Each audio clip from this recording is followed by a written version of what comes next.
hour before the check-in, we got a surprise call. They are not able to cook food. We went to a nearby Carinderia. At the time, I thought, no big deal. Later, we discovered that Carinderia was tiny and did not look very clean. After 20 minutes, we finally arrived at our hotel in Mabini. Tired but excited. Mabini is quiet. No shops, no markets, no busy intersections. The welcome was warm. Two smiling locals greeted us with that classic Filipino kindness. Check-in was smooth.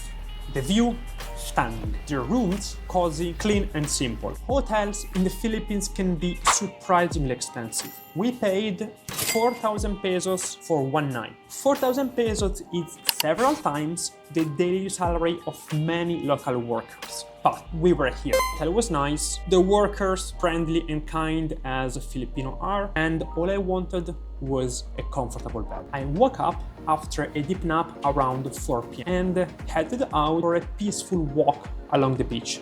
The shoreline was rocky, however, was incredibly calm. There was hardly any people, just a couple of locals chatting and fishermen wandering around.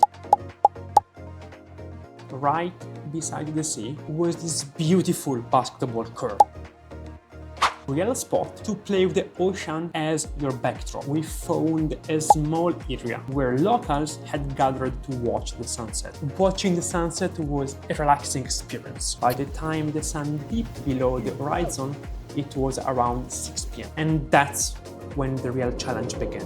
The roads were pitch black, no street lights, no open buildings. This Carinderia in Mabini was a very small roadside eatery. It did not look clean and safety becomes a real concern. So we moved on. We eventually found a sari-sari store. It was run by a lovely local woman. I greeted her with a friendly Tagalog word and she replied, very good, that she was also able to speak a good English. After checking what was available, we picked up some essentials. Instant noodles and the real MVP, canned squid. If hygiene is a concern, canned food is your best bet.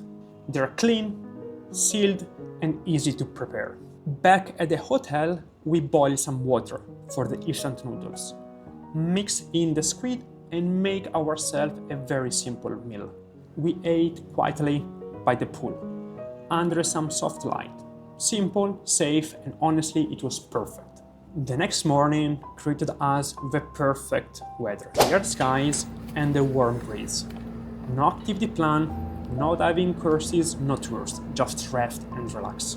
We saw a town nearby on Google Maps and we figured out we would find bigger shops to grab some breakfast and stock up some food. But as we started walking there, we realized it wasn't really a town. Just a few scattered homes and some small stores. What looked promising on the map, it turned out to be another quiet patch of coastline. Still, we stumbled upon a small roadside vendor serving only beef pares, boiled beef in broth, rich and savory. Was it the cleanest? Maybe not. But as a quick local-style breakfast, it was perfect. As we headed back to the hotel, we stopped again at our favorite sari-sari store, this time for ice cream and water. We returned at the hotel at 10 a.m. and I went for a last blissful swim in the sea. The weather was perfect, the water was warm. I floated and soaked in silence, then sat down on the small wooden bridge, swinging over the edge, just watching the horizon.